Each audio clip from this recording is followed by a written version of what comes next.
आज हम UP board परीक्षा को लेकर हाजिर है। रामदास उदय प्रताप औद्योगिक इंटर कॉलेज भटुआ में मौजूद हैं। यहाँ के अध्यापक हैं बस बहादुर यादव जी, जो गणित विषय के आप अध्यापक हैं। आज हम गणित विषय को लेकर हाजिर हैं और हमारे जो छात्र हैं जो यूपी बोर्ड परीक्षा में बैठने जा रहे हैं, उनके लिए हम उनसे बात करेंगे। तो गुरु जी, पहली बात यह है कि बोर्ड परीक्षा आ गई है, क्योंकि विद्यालयों में जहाँ भी बने सेंटर मीटिंग हो रही है, पूरी तरीके से जो हो रही तैयारी पूरी है।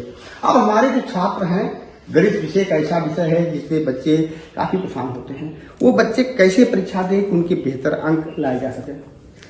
पहले तो यूपी बोर्ड परीक्षा 2025 में सम्मिलित होने वाले समस्त छात्र छात्राओं को हार्दिक बधाई और शुभकामनाएं देना चाहता हूं और उनके उज्जवल भविष्य की कामना करना चाहता हूं। जी, क्योंकि 24 तारीख को हिंदी का पेपर है जी, और 4 दिन बाद 1 तारीख को 1 मार्च को गणित विषय का पेपर है। जी, सभी छात्र छात्राओं से कहना चाहता हूं कि वो पूरे आत्मविश्वास के साथ पेपर दें।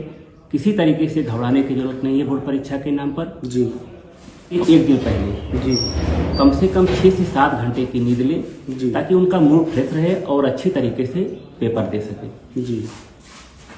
अक्सर देखने को मिलता है गुरु जी कि हमारे बच्चे जिस दिन परीक्षा रहती है उस दिन पूरी रात जो है वो देखते रहते हैं, तमाम पन्ने को पढ़ते हैं, पूरी पुस्तकें को पढ़ते रहते हैं। ऐसे में कुछ वो थोड़ा इधर उधर भटक जाता दिमाग? नहीं, बिल्कुल नहीं, ऐसा नहीं करना चाहिए। कम से कम उनको 6 से 7 घंटे नींद लेनी चाहिए, जो पहले से पढ़ाया गया है। बहुत बच्चे क्या करते हैं, जो नहीं पढ़े रहते हैं वो भी पढ़ने की कोशिश करते रहते हैं, जी, खासकर गणित में। जी, तो जो बच्चे पहले से पढ़े रहे उसी का पहले से अभ्यास करें। जी, जो पहले से चैप्टर आप क्लास में पढ़े हैं, स्कूलों में पढ़ाया गया है, जो बार बार एक्सरसाइज कराया गया, उसी को आप एक्सरसाइज करके आए।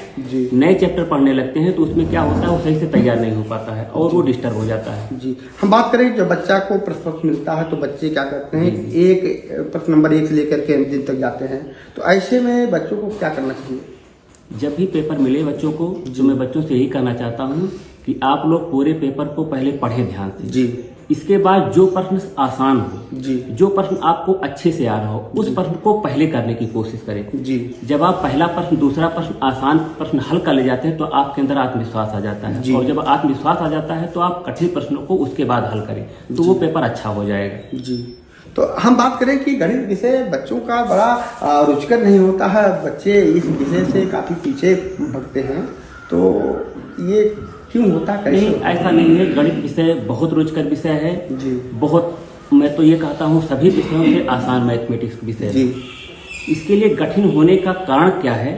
जी, कि बच्चे शुरू से जो 1 से लेकर के 8 तक की जो मेनली पढ़ाई होती है, जी, उसमें बच्चों में काफी गैप हो जाता है। क्या करते हैं कि बच्चे या तो क्लास मिस कर देते हैं या तो किसी चैप्टर को मिस कर देते हैं, क्योंकि मैथमेटिक्स में एक सीक्वेंस होता है, हर चैप्टर में सीक्वेंस होता है। जी, जी, एक चैप्टर दूसरे चैप्टर से जुड़ा होता है। जी, तो कोई एक चैप्टर अगर मिस होता है तो अगला चैप्टर जाहिर सी बात है कि वो नहीं आएगा, समझ में नहीं आएगा। जी, एक चैप्टर में कई प्रश्नावलियां होती हैं। एक प्रश्नावली अगर बच्चे को नहीं समझ में आए तो दूसरी प्रश्नावली नहीं समझ में आएगा। जी, तो धीरे धीरे क्या होता है, जब बच्चे गैप कर देते हैं, जी, एक प्रश्नावली पढ़ा दिया गया, वो बच्चे का छूट गया तो अगला नहीं समझ में आएगा, फिर अगला नहीं समझ में आएगा। तो इस तरीके से एक समय ऐसा आता है कि बच्चों को काफी कुछ समझ में नहीं आता है, तो धीरे धीरे उनको कठिन लगने लगता है। बच्चे अगर रेगुलर क्लास लें और अध्यापक का कहना माने तो निश्चित मैथमेटिक्स सबसे आसान विषय, सभी विषयों में सबसे आसान विषय है। जी, हम बात करें कि परीक्षा के दौरान बच्चों को रफ का कार्य जरूरी होता है? जी बिल्कुल, गणित में रफ कार्य बहुत ज्यादा जरूरी होता है।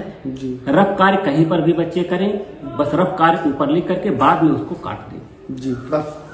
तो आपने देखा है कि हमारे जो बच्चे हैं जो हाई स्कूल इंटरमीडिएट में हिस्सा लेने जा रहे हैं, परीक्षा देने जा रहे हैं, उनके लिए महत्वपूर्ण विषय को लेकर आए थे, गणित विषय को लेकर आए थे, आपको बताने का प्रयास कर रहे थे ताकि गणित विषय में अच्छे नंबर को कैसे लाया जा सकता है। हमारे साथ बातचीत के लिए मौजूद थे भटुआ इंटर कॉलेज के गुरुजी हैं, गणित विषय के जानकार हैं। हमने आपसे मिलवाया है बस बहादुर यादव जी से। हमने पूरी जानकारी आपको दिया है कि बच्चे कैसे परीक्षा दें और किस प्रकार से प्रश्नों को हल करें। तो आज के लिए बस यहीं तक। नमस्कार, मिलते हैं फिर किसी दूसरे विषय को लेकर के।